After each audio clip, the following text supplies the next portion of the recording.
ముందు ఇలాంటి బీసీఎస్ ఎస్టీలు అక్కడ బతకకూడదు అన్న గుండెల్లో వచ్చిన విషపు ఆలోచనతో కమ్మవారంతా కలిసి కమ్మ రాజ్యాన్ని నిర్మించుకునే దాంట్లో భాగంగానే ఆ క్రూర కమ్మ జేసీబీలు వచ్చి మన మీద వచ్చినాయి. లెనిన్ ఏమంటాడంటే అమ్మా, లెనిన్ అనే మహనీయుడు ఏమంటాడంటే దోపిడీ చేసేవాడికి ప్రభుత్వం ఒక ఆయుధం అట.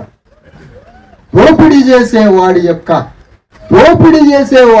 ఒక ఆయుధం ప్రభుత్వం అయి కూర్చుంది. ఇక్కడ ప్రభుత్వం అయి కూర్చొని కలెక్టర్లని, రెవెన్యూల్ని, పోలీసుల్ని, సమస్తాన్ని సాధనంగా మార్చుకొని ఈ సాధనాల్ని మనం ఇదికి పంపించారు.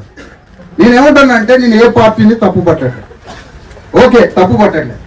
ఇక్కడ నేను మీకు చెప్పేది ఏంటమ్మా, 2-3 విషయాలు చెప్తున్నా. ఆవేశపడొద్దు. మన ఆవేశమే మన కొంపలు ముసుకున్నాయి ఇప్పటిదాకా. మన ఆవేశమే మన కొంప. కమ్మాయిని చూడండి, మనిషి చచ్చినా బతికినా అట్లే ఉంటాడు. కమ్మాయి ఏమి తెలియదు, అట్లే ఉంటాడు. మనిషి పీరు జరిగినా అట్లే ఉంటాడు, ఇంట్లో పెళ్లి జరిగినా అంతే ఉంటాడు. అట్లుండాలా మనకు ఒకటే ఆవేశం, ఒకటే మొత్తుకోవడం, అరవడం, సంబరాలు, కానీ అవన్నీ పక్కన పెట్టి మెదడుకి ఆలోచన పెడతాం. నేనేమంటున్నానంటే అమ్మా, ఇక్కడికి అనేక పార్టీలు వచ్చినాయి. నేను సిపిఎంని తప్పు పట్టట్లే.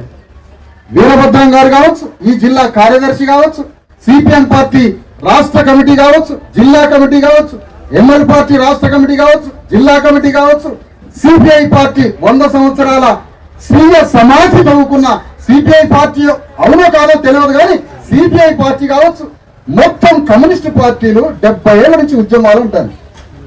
నిజంగా మీరు ఉద్యమాలు చేసి ఉన్నట్లయితే సంతోషమే. ఈ మొత్తం రాజకీయ పార్టీలు, ఇక్కడికి వచ్చిన బీజేపీ పార్టీ, ఇక్కడికి వచ్చిన బీఆర్ఎస్ పార్టీ, కేటీఆర్ వచ్చిందమ్మా, కేటీఆర్ పార్టీ, ఇక్కడికి వచ్చిన